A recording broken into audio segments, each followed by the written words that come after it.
screwed up. And they turned around and they gave her a participation trophy. And she said to them, "Are you kidding me?" I don't deserve this. She said, "I'm never playing this game again, and I'm not going to the banquet to get my participation trophy." Yeah, this kind of reminds me of like caterpillars and butterflies and eggs and with birds, etc. Where when they start to hatch, don't assist in hatching and removing the shell for them because they're doomed to die. Right. Same thing with a butterfly. It's all about the struggle, and I just don't. So we have really interesting dynamics. We got three kids, four grandkids, and their spouses. They all live within 9.5 minutes of us. Now, I'm the big bad papa that everybody is scared of.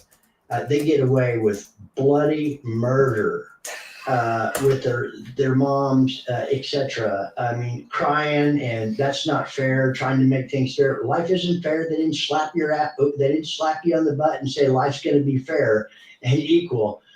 Excuse me. It's not that way at all.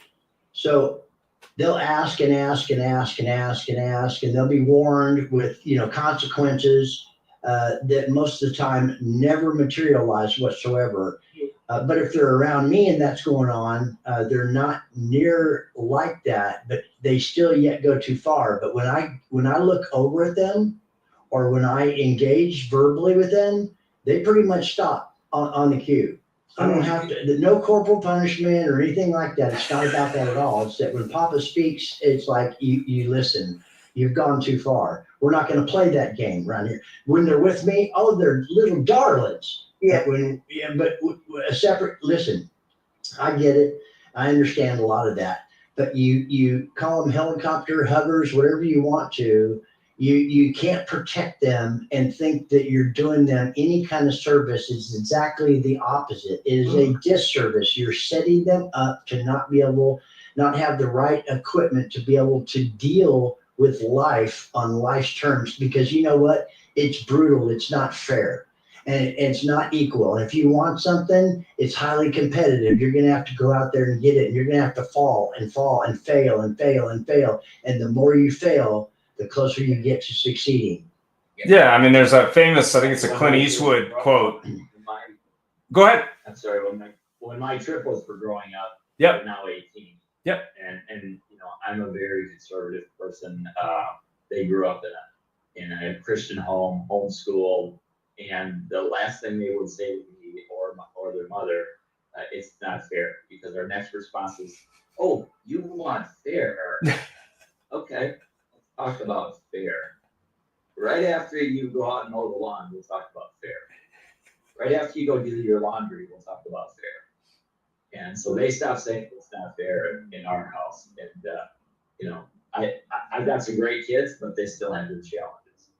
Yeah, I mean, I'm one of three. My parents were baby boomers. I'm a Gen X. It was basically like, that's the rules. You don't like it, there's the door, man. Good luck with that one. Yeah, and you're not a Gen X. I am. I'm a Gen Xer. Absolutely. So yeah, I mean, I look at my brother's kids. My brothers are both Gen Xers. Their kids, I guess, are millennials. Probably older millennials now, I guess, or mid. But when I look at it, and I look at sort of the kids out there that I see, but also the kids as I visited dealerships of various ages, a lot of it is, what limits are you allowing? Where's that line? Where are you drawing that line? And what really hit me when I looked at that Clint Eastwood quote, which is, "No one owes you a goddamn thing. Go out and get it done, or go out and get it, whatever it is you want." Yeah. I think a lot of it is, I can do videos on TikTok and I know how to use a camera on a phone, so I deserve millions of dollars. And the reality is that's ridiculous. It's at the end of the day, and fairness was a great example there. One of the first lessons I think my dad ever taught me was, life ain't fair. Get over it. You're going to have to do things you don't want to do. And you should be happy you have something to do, because there are places in the world where there's nothing to do and you can't do anything about it. So, at the end of the day, you got to, get up and get on with it. But more importantly, I think the job of those leaders, good and bad out there, and I think there's a lot of bad, but there's also a lot of good, is the people that really you respect are people that push you to get it done, right? People that say, hey, they might not be the nicest people in the world sometimes, but they're saying, hey, you want to get to that 20 cars a month. You want to make this much a month. You want to, you want to talk to this many customers. You want to sell this many of anything. This is what you got to do to get it done. Yeah. And I think that's really what it's about. I got to tell you, Brian Binstock reminds me when I was in the service back in the 70s, my drill sergeant. I hated him and revered him. And I wanted to perform for him. I wanted to excel for him. And he encouraged me and motivated me and mentored me in a way I really didn't like, but I quickly learned to love. And I rose to the occasion and accomplished things I never thought I could accomplish. He believed in me before I could believe in myself. That's what Brian Binstock reminds me of. And to capitalize on that, in what you were saying, and then now Russell, I had a junior high gym teacher, Ray Fragio, and he was a drill sergeant, short hair, Yeah. And he would always yell at everybody's last name, and so Ray Fragio was our first entry into, you had a guy who's going to tell you what to do, but you're going to appreciate it. So Russell mentioned the 70s. When I go into a dealership and I see either you don't, it's rare that you see a hands-on owner, but that's okay. But when you have a general manager, and the general manager is like everybody's Papa Bear or everybody's Mama Bear, they are usually the most important person in that dealership because they inspire everybody. They're inspiring the young lot kids, doing things right. They have the ability to take and build the culture. And today, those guys are valuable. A good general manager that knows how to operate and kiss the babies and desk deals on Saturday, but know how to mentor these young men and women or older men and women. That's what I see is the win. In a family or a small local operation, the general manager can set the tone as long as the owner is involved.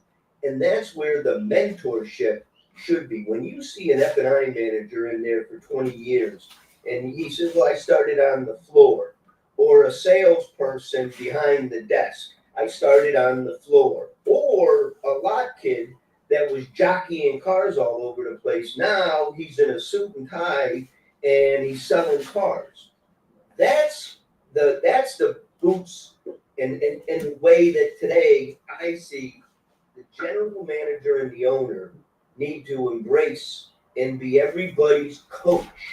And coach, you need to do more. And so leadership is a perfect time. Leadership is time for the floor, the general managers, and the owners. And it's now because we can do videos.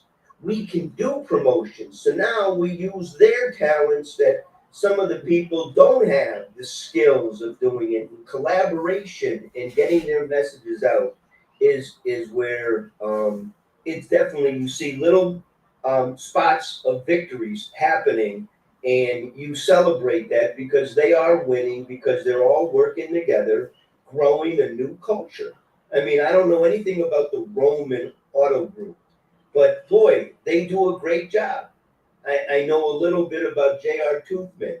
His guys, they're videoing and they're showing, they're doing a great job. So that's where the leadership should be kind of mentoring these young men and women that have those skills. Do you have a Facebook account? Do you have of course they do. Okay, so let's set up an Instagram account for you and see if we can get you off of 7 or 8 cars and get you up to maybe 12 or 14, get you a few more leads.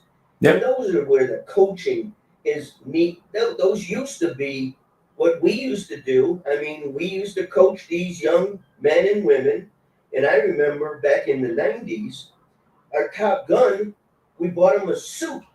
We had a tailor would come in with a $100 suit. And and who didn't look good in a suit? And now they feel good about themselves and they made it. And those young men and women, they make it into management. And we do have a whole lot of new faces in the business. And I look to the women and I look to minority, and we need to add them more on the showroom floor because it just can't be a sea of middle-aged guys all huddling around. You need to have all mixtures of people because not everybody wants to buy from that sales guy. They want to buy from somebody like themselves, and that's what they're missing right now. They need to promote their people, their salespeople. That's the victory today. Well, then the other thing that you got to look at, and if you're not familiar with the book, definitely check it out. Lady is called Angela Duckworth. It's a book. It's called Grit. So what she did was she went out. She was asked by, I think, West Point. They couldn't figure out why they put everyone through this gauntlet to be a West Point student, and 30% of them failed. They couldn't understand that because they had the same criteria. They had to be certain physical fitness, certain medical acuity, certain this. So they were trying to figure out why that was. So she went out and studied people from every walk of life and every profession and tried to determine, and she actually got results, but she also tried to determine, what kind of questionnaire, what kind of questions to figure that out. But the thing that was really interesting about grit was if you're gritty at 18 or at 16, when you're at 55 or 60, you'll be more gritty than you were then. If you are lacking in that component, which is grittiness or ability to adapt and really move forward, you're probably not going to be that gritty. So what you want to do from a team perspective, and I love your point there because, obviously you want to build a diverse high performance team. It could be gender specific, might not be, it could be a mix. But what you want to do, and she found out this in the book, that if you mix a very gritty older person with a gritty younger person, both people get better. So it was really interesting because she also went and did things like talk to life insurance salesmen and figured out, why was this person better than the other person? And it had to do with the fact that they did it a certain way, but a lot of it had to do with the fact that they were just gritty to start with. So they came equipped with the right tools. And it wasn't a specific education, wasn't a specific background, had nothing to do with that. The desire to keep going. Yeah, and I think that's something I probably learned in school from sports and coaches and teachers and my parents. But I think today it's harder because you're not exposed to those kind of experiences. And I think someone shared a generational gap. So you got Generation Z, Millennials, Gen X, Boomers, and then post-war and the greatest generation, World War II. So if you're under 60, you're a Gen X, basically. Or 45 to 60. If you're under 44, you're older millennial, and then Gen Z is 13 to 28. And then Generation Alpha is the latest. So they'll be the next one to come. But if you're managing people and you're looking for performance, which we know everyone's looking for, you got to remember about 40% of the people you're dealing with are millennials or younger. I mean, that's the math today. So if you're most of us are older than half the people on the planet. Yeah. So if you're a Gen Xer like myself, or if you're a baby boomer, you got to talk differently to these folks. I mean, it doesn't mean you can't teach them the same lessons, but you got to remember that their attention span and what they focus on may be different. And in some cases, it isn't their fault. It's just their parents were, had ADD or whatever and weren't focusing on it. But you can still teach them the same way. I always use the example. I worked with a General Motors store years ago, and they had a salesman there who was 84. And he was working 3 days a week because he had to get out of the house or his wife didn't like it. And I trained him on, I think, phone ops or something, taking phone ops. I trained the whole used car team at this store. And the next day he was doing it at scale. So what that told me is he was listening, but more importantly, open to new ideas at that age. And you're going to find that cross generations. It's just that when you're hiring those folks for your store or training them, you really got to figure out, what you're dealing with. Like, what's the silly putty you're dealing with? and how can you mold it into what you want?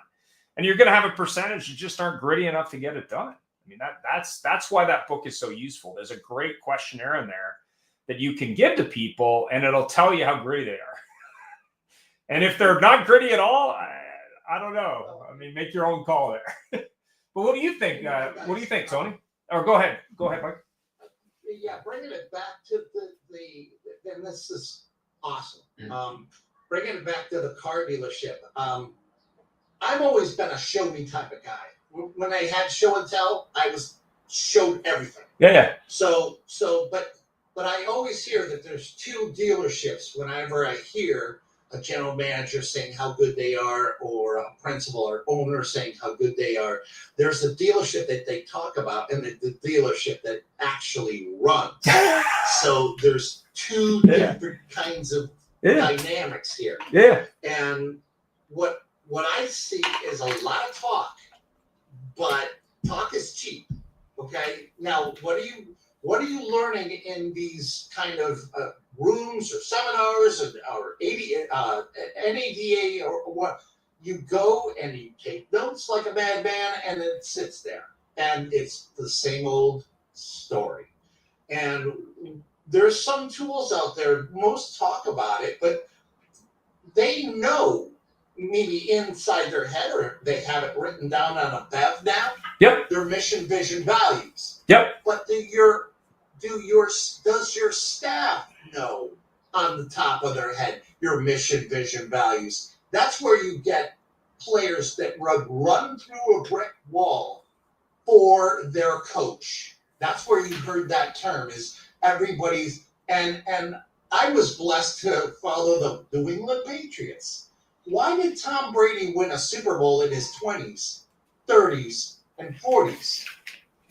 He progressively was working with guys who were older than him, and then guys that were younger than him. He went through that career, but he was still a champion. And what was the rule? What was the thing that Bill Belichick used to say? What? Try to beat the Packers. Win at all costs. No, do your job. Yeah. That's the one thing he drilled into us. And regionally, they had a whole bunch of commercials with "do your job." Yeah. But if that's not kind of ingrained, or a mission, vision, values where somebody can read it but is indoctrinated on that kind of concept, you're going to continue to get, okay, we're onboarding and they're outboarding. Yep. So, Well, Tony, I hear you gotta I would have to say. go ahead, I Tony. got to jump. Yeah. So go ahead. But what I was going to say is, I think one of the areas that we could do better was a conversation from this morning's clubhouse where Brad was saying, I've got 3 guys that were 20-car guys, for those of you that were in there, and they were a couple challenges, personality challenges, they fought the system, but they were 20-car guys, and they either blew themselves out or got blown out. And then he's got 3 people that he's tried to bring up to speed over the last whatever period of time. And his question was, should I bring back the top performers, the guys that are high maintenance, a challenge, or should I get these new guys up to speed and see if I can make them work? And I think the issue is Brad. I'm not saying Brad in a bad way, but he's got a culture that the 3 guys that blew out fit very well. And the 3 guys that are there, he's trying to get them into the culture. And so I think a lot of times we're not hiring the right people for our culture. We're hoping we can twist them and turn them and train them and bring them around to our culture, but we're not able to do that because they don't have the right temperament. As Mike was saying, the vision, the mission, those things are great to know, but until you take ownership of it, where they're actually your vision, right? Now, they have been given to you by the Do It principle, but there has to come a point where you take ownership, you identify with that. And so for a dealership like his, those 3 guys, I would bring them back in a heartbeat instead of trying to push that rope on the 5-car Freds. They're either going to get it or they're not going to get it, but But I think the problem is we hire the wrong people for our Well, culture. how many people are on the sales team? Just out of curiosity, Tony. He has 40 some, I think he said. Yeah. I mean, so you're always going to have the top guys and the middle guys, and then you're going to have the bottom. The bottom aren't going to make it no matter what you do, but it's pushing the middle. The bottom does not have to be the bottom. Yeah, they don't have to be the bottom. No, but generally you're pushing the middle anyway. Like if you push the middle, the top get better. Generally, they sell more because that's where they're at. The middle will get better. The bottom generally is not going to have that much of an upside. But the thing that's interesting that you brought that up is I had the opportunity to do some training, and if anyone's interested, they send me an email. Happy to provide a coaching tool for you. The gentleman I happened to get coaching from coached 4 Olympic teams. So he's in his 80s, but he was talking about coaching. He was coaching a synchronized swimming team. And the women that were on this team that he was coaching were complaining that they had to do all this hard work. It was difficult. And he goes, well, how many people do you know have a gold medal on their mantle? Yeah. And they said, well, not very many. Well, then you'd appreciate that it's gonna take more to get there. And he developed a really good coaching tool that I'm happy to provide. You can definitely check it out. But the thing that I liked about it wasn't like you have these quarterly review tools where they like put all the stuff on a spreadsheet or whatever this is. This is more like, okay, here are the things you got to do.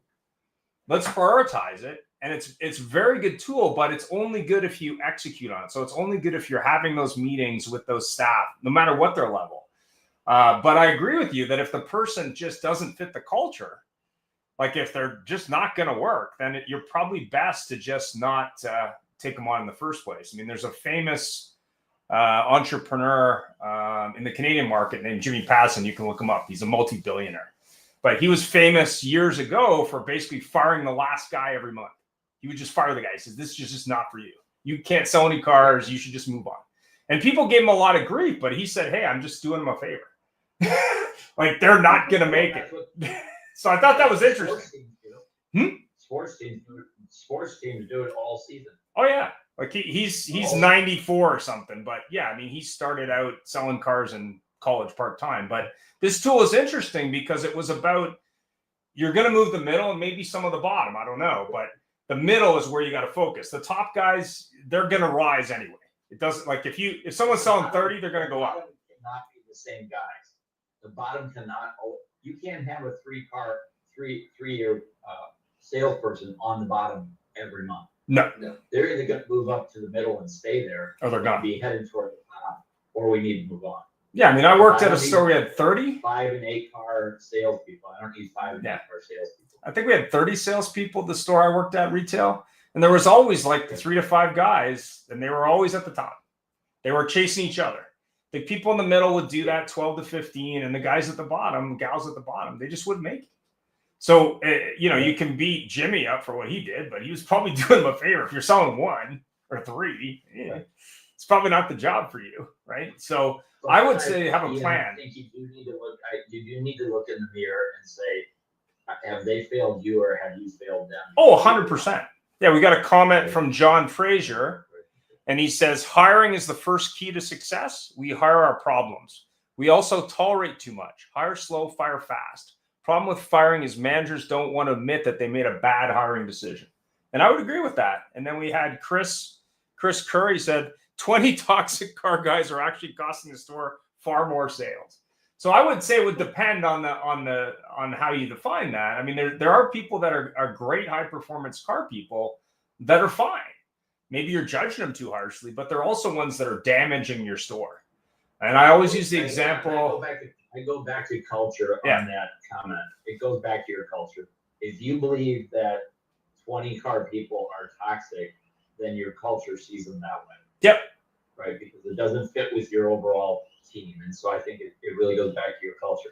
Brad can handle those people. The average dealer in Fairness Doctrine USA is not going to be able to handle those guys. Yeah. So I'll talk to you later, Tony. Yep. I got a question for you, everybody. Is the branding that I talked about, the mission, vision, values, and that core of any company? is it different than the culture or is it the same? I think there's two It's different different. animals. Yeah, it's very different. I think the branding is an item and the culture is people. Yeah, it's also only good if you use it. So you can have those words on the wall. And I've seen many Ford stores with this. They got sayings from Henry Ford Yeah. or whatever, right? You can have it in like even in the sports change room. You can have these big, statements. But if you don't actually follow those statements and you don't actually hold people to task, then why do it? So at the end of the day, you also have to have a strong enough management team to say, listen, this is what we do here. This is why we do it here. And this is how we're going to train you how to do it. It's not just we put it up on the wall because we think it's great. Like that's irrelevant. That's the definition of the culture. Yeah. That what you just said. Yeah. Is it's different than the conversation of, hey, what's our mission? How do we help advance our community? Yeah. Those type of questions define your values and mission, vision, values. But what you're saying is this is the way we do it. Now conform into it, or Yeah. What's the Giants coach that won the 2 Super Bowls against the Patriots? The New York Giants. Anyway, he's what is it? Bill, the tuna. No. The guy after him. No, He used to be for Jacksonville. Okay. Okay. But you know how I'm talking about. Coughlin. Coughlin. Yeah. Yeah. It was Coughlin. He used to say, be here 15 minutes early for my meetings. And they hated him. But they won the Super Bowl when they started to conform to him. Yeah, he's a stickler for that. But he's gonna fine you if you're not there 15 minutes early for his meetings. And Oh, yeah. we're going, why am I being fined? Well, We hate this guy. But they conformed and they won 2 Super Bowls. Yeah. But here's the thing. 100%. We have mission, vision, value is something on the wall. But then you have processes. And we were talking about those 20 car guys. If you've got 3 20-car guys and they're bucking the F&I process every time they got deals, they do need to go or they need to conform. You just don't blow them out, but they also have to realize now the 3 to 4 in the slower guys. I mean, their paperwork's usually cleaner, it's usually better, but you accommodate, but you just can't let the floor. Like I Tony, had a jump, but those 3 20-car guys come back in and they put out the red carpet, and then what happens? Then animosity happens with management. And the sales desk has no control over these guys. The F&I has no control over these guys. And these guys would say, hey, I'll just go to the owner because he called me back. I don't need to listen to you. That's the worst thing in the world. Well, the flip side of it is the conversation was these guys got immediate positions elsewhere, right? Yeah. And they came back to him going, can we have our old job back because the grass isn't greener on the other side? Well, that's always a good, So And they go, before you came back, or before you stepped foot in this place as an employee, this is how things are going to change. correct. And you conform to that, or you're gone. First strike. And I think that's the real answer for performance. It's about consistency. So whether you're a consistent high performer and you work a process, or whether you're a performer that needs to work a process, whether you're selling 20 or 5, part of it is that process being consistent. And that's also about customer experience. It's about follow up and follow through. It's about training those people every day. It's all the same stuff, right? We used to say that all the time. If Yeah. you're busy and you've got 3 or 4 deep and you need me to jump in and grab one of your customers, great, let's do it. Get the stuff into the system. I'll bring your customer in, but that's a management cooperation. Sometimes when I always look for is if they're cooperative with the desk, wonderful. If they're cooperative with F&I, well then you cater to them because they bring talent to the showroom, and then maybe they'll help mentor some of the ones on the bottom. But sometimes the ones on the bottom lately, they just need to go. They need Yeah. to learn that this is not a job for them, and to hang around in an environment that they're not happy with. They need to leave, and dealers need to get them out of there, because then they're stuck with a customer and they got like a sad sack not wanting to be there, and then they get a poor experience. Yeah, I mean, and I would say the same on the service drive. I mean, if you've got service writers, who are just going through the motions and they're not doing the job, I think that's another thing. I mean, you're going to have service writers that do real well and ones who don't. So at the end of the day, really, it's about, in my opinion, and when I first started retail, I mean, we did training twice a day, every day, 7 days a week. We got very good at what we did because it wasn't optional. Like, you came in, you did the training. Ian, that was in Canada? Yeah, that was in Vancouver, British Columbia. It was a Honda store. So we did training sessions twice a day, every day, 7 days a week. That's interesting Yeah. to say that, because the culture in the United States, they never drew,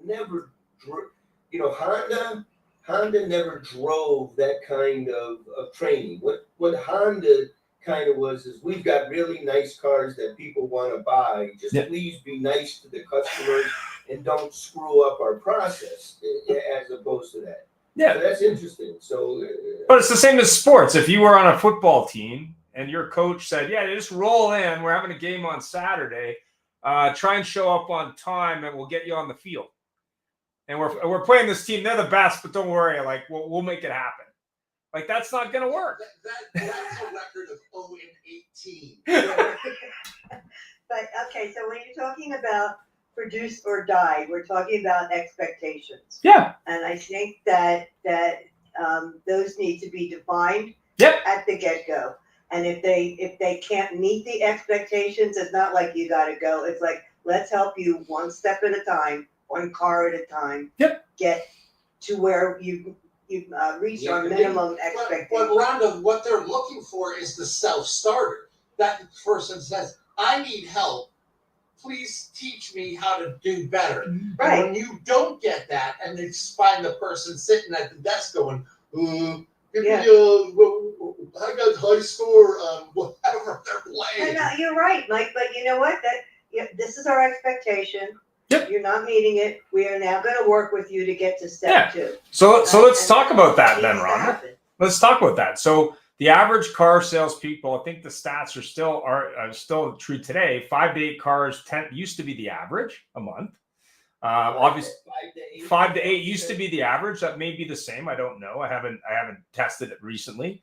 But when you look at a commission-based sales job, and most car sales jobs are still commission-based, you gotta be able to generate enough money to eat. Much like when you sold life insurance back in the day, which I think is still true today.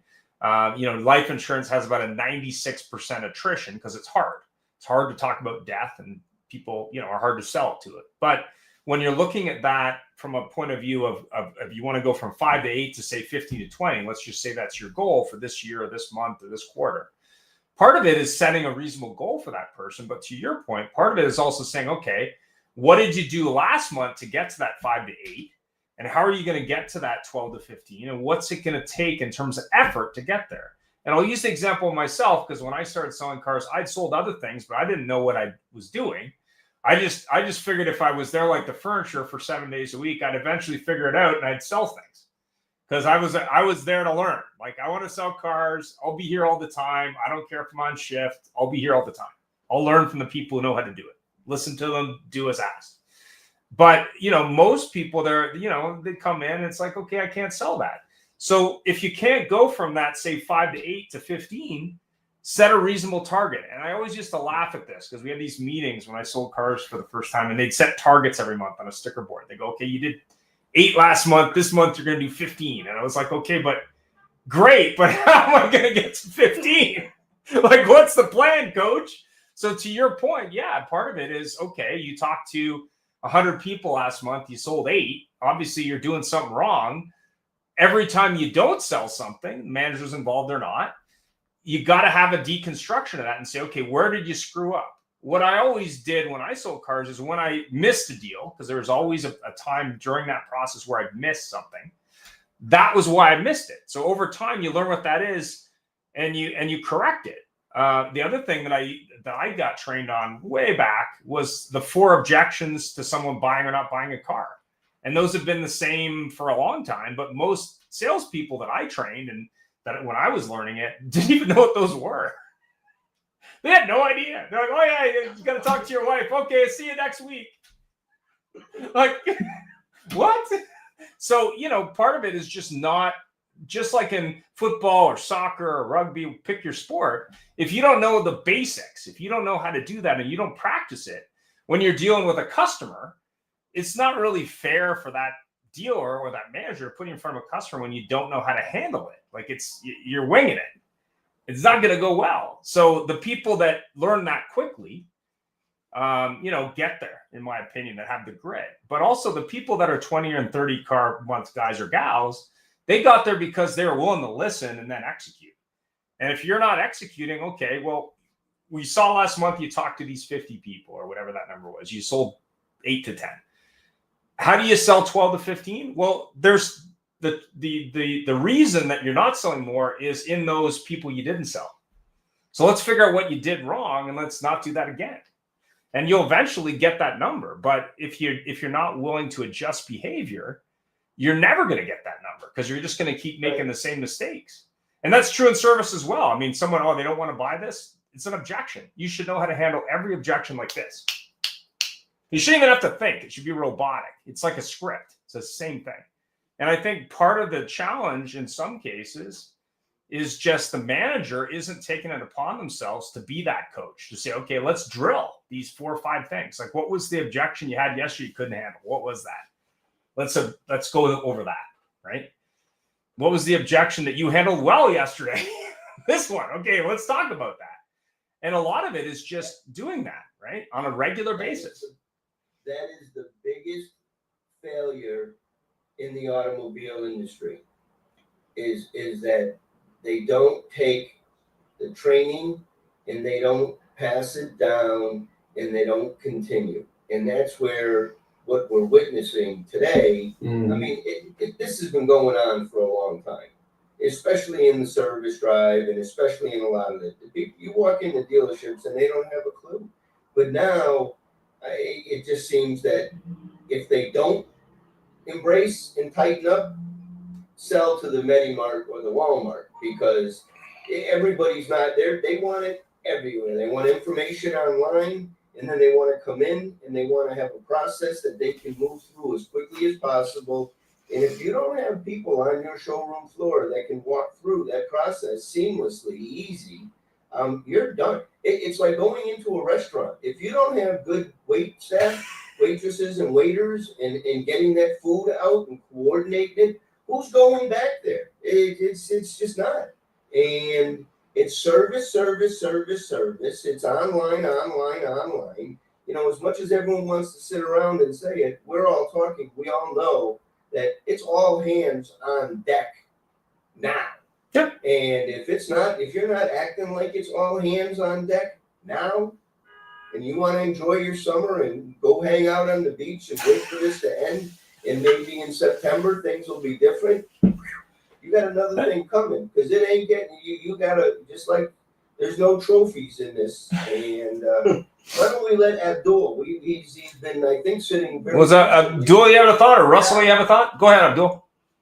Yeah, well, I was listening because dealership on my team, we wanted to make sure, you always wanted to have a rabbit or two, because I had a team of 7 when I became a closer in 95, 96. And then, you always give them the break on washing the floor. When you did training, you said 7 days a week? 7 days a week, twice a day, every day. Yeah, we would do Monday, because I started with Honda. And nobody trained me. They just threw me a worksheet and said, here's your 4 square, go deal with it. I ended up just selling 22 cars my first month, 91. Yeah. February of 91. Yeah. But the great thing you said, Ian, about training, the only day was that we called it here in LA showtime, Saturday and Sunday. Yep. So we didn't bother them. But I made sure as a team leader that I feed them so they don't go out and cost themselves a $500 voucher. So I prepared them food, purchased them food for lunch, and kept them with the receptionist. But the best way to move up the 8 to 10 guy is just he said with forecasts. You know, you need to touch 100 apps and 85% you test drive, and make sure you 50% put it on paper, and I will make sure I do my end to close 35 to 40%. And that's how we broke it down to on weekly basis to get them to the point of moving them up from 8 to 10.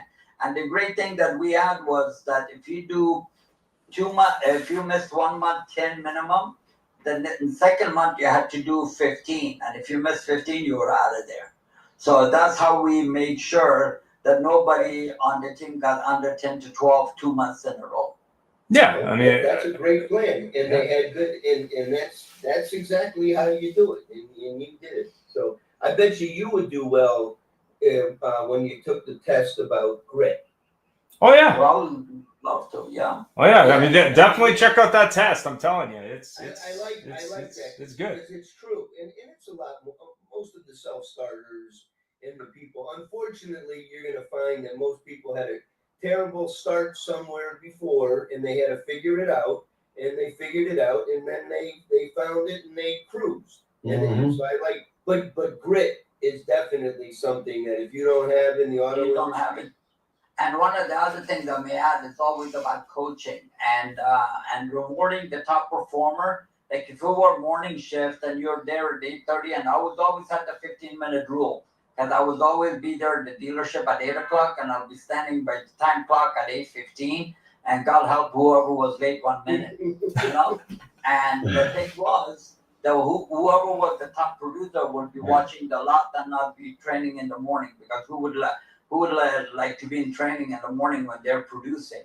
But like you said, the high maintenance guys was worth it as long as they didn't deviate too much. Yeah. Way too much off the course. Yeah, if you didn't show up for the training in the morning for the morning shift, you didn't get on the floor at all, man. Like you might as well go home. Yeah, you So, send them home. Yeah, You send them home one time, they will not do it. Yeah, exactly. Russell, what do you think? Oh, I got a comment from Eddie. Customers spend 70 days on average online looking at cars before they buy. Salespeople need to know their product. I agree 100%. Would that be Ian? Would that be Eddie in service, or is it a different Eddie? Because Eddie Campbell. I don't know. Eddie in service. Hello. There you go. Hey, we had a conversation this morning. This guy is a phenomenal GM at Forest Lane CDJR in the Dallas area. He's just a rock star, particularly, I mean, as a GM, but man, I tell you what, their service department, I don't think there's anybody that promotes and has the expertise at tires than Forest Lane CDJR. And did you know that 33% of the consumers out there don't even know that dealerships sell tires? Anyway, I digress. So listen, back in the day, here's what it's all science. There's no magic. There's no coincidence. There's no luck. You reap what you sow. It's about action, excitement, enthusiasm. So now, back in the day, I had a Rolodex, and I would make 10 phone calls a day, and I would send 10 letters out. There was no such thing as email. Okay, there was no email. I would send 10 handwritten letters out. I would plant my rear end on I popped the bed down on a truck, and I popped my rear end there until I had at least 2 opportunities to share the road to the sale and exercise and practice my road to the sale. I would also 3 times a week show up 7:15 to 7:30, and I'd work the service drive, learn some really valuable stuff out there. And then I would make sure and walk the lot to check inventory, see what came in, etc. Because let me tell you what, if you went to the desk, this is when I worked for Van Top, when you went to the desk and you asked a question like that, you would never go to the desk and ask a question like that again. They wouldn't let you do that. Not only that, but when you came to the desk to work a deal, you had to have an offer. The customer had to be committed to something. Yep. Because I don't care what it was. We're talking wedding rings, whatever it was, there needed to be some level of commitment, okay? And if you let them leave without touching the desk, you got a warning the first time. The second time, you packed your box and you left because everybody in Dallas wanted to work at Toda Richardson back in the late 80s and early 90s. I'm just telling you, it was the place to be. I learned a lot about the road to the sale and the process. And when you, if you shortcut it, it costs you gross, repeat, referral, CSI, SSI every single time. But one of the most valuable things I learned, and it took me a long time to learn it, was that I didn't work the customer and the desk like most salespeople did, and I did for years, okay? But when I stopped working the desk and stopped working the customer and genuinely focused on the consumer, building a relationship and finding out what their needs, wants, and desires were, they told me everything I needed to sell them without focusing on how I can manipulate things to maximize my gross, right? That I made more money that way than I did trying to manipulate everything. I found the best way when I sold cars, when I got really, really good at it at the end, was, to me, it was all, I wasn't selling cars anymore. I was selling on need and on payment alone. I wasn't selling on anything else. There was no discounting going on. I sold options. That's what I sold at the end of the day. And the other thing that I did that I think a lot of the other people that I work with didn't do, and I also manage an internet department, but was I stuck with that customer until I found a solution. I just stuck to it. So it was like, they came in here for a car. I'm going to make sure they get the car they want at a payment that works. And that was it. So to me, it was, I think in a lot of cases, what was my recipe for success was not giving up too early, or not letting them come up with an excuse, or not, to your point, getting management involved. Management was always involved. I mean, I worked at a Travers store and they were involved from the beginning. So you couldn't get away from it. Where Russell worked in Van Tile, that was the 80s, right? Yep. That part was the 90s. In the 80s, you're right. Okay, but Van Tile was always a recognized market leader dealer group, and that's why it was acquired by Berkshire Hathaway, the most profitable privately held automotive group in the world. And so so what they were doing, they got it. Yep. Their culture was on the money, right? And it stayed there because they were doing, and it's just amazing. And they were just a service-oriented business. They really were. He was an insurance guy, and he built his own F&I products, but they honed the system. Yep. And the system, and I remember in the 90s, there were some stores where you had studs, and they had to come to the desk with a commitment. And it was like, just go, be nice, talk to them, show them some cars, do everything, win them over, kiss the babies, and then bring a commitment. Yeah, absolutely. And we used to have watches on tables. It was like, I don't have a checkbook, I don't have this. And it was like, well, give me the watch. Oh, hold on, I'll tell you what we didn't do. We didn't throw the keys on the roof when they wanted to leave. No, we didn't. But they were there to buy a car, and they knew that they were going to, and they loved it. And it was a haggle, and they were enjoying it. And then you made it fun. So this is for you, Eddie in Service. This is a preemptive commercial break. Toasting Eddie in Service, Eddie Campbell, General Manager extraordinaire. And he said, yes, it's Eddie in Service. Yeah, Eddie. And we got another comment from Mike Moran. The trading process of a negotiable product has two major parts: building value and closing. Not all salespeople are good at both. I thought that was interesting. Yeah. Thank you, video. Michael Moran, thank you, video gets a little shout out. Yeah, buddy. Hey, Russell, I got a question for you. How important was it back in the 80s and 90s for you to sit down with a customer and get a list of who they knew as a referral basis? I mean, I was always told that inside a rapport, anything is possible. And when you have that rapport, you can sit down with them and map out, okay, who's your family, who's your friends, and who do you work with? And then write that down. Yeah, I didn't even think about that till you just mentioned it. So I worked for a guy, my first gig selling in 1985 for Tyson Popel, Tyson Buick in Fort Worth, Texas. And part of what we would do after that rapport was built and went through that process, I can't remember how many it was. I'm going to say 5 names and numbers of family and or people of referral, that might also be interested in having an experience like this. There's some, it was an amazing process. I mean, it still holds true today. Yes, it does. People buy from people they like, know, and trust, and That's right in line with what Mike Larkin does today, isn't it, Mike? Yeah, pretty much.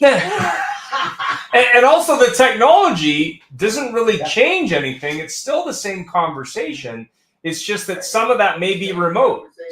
Yeah. But what you're doing is you're connecting the dots that, as opposed to just throwing a big bait into a big pond of water, now you're finding leads and real people, and that's the difference. But also, I think when you look at letters, I mean, I used to send postcards because they'd have to open them, but I would say postcards probably still work today, because how many people get postcards in the mail today? Probably nobody. That's a great idea. Yeah, birthday cards. I would send birthday cards. And to your referral thing was, I would sit down and say, who are the 5 people that you'll show your vehicle first to? Yep.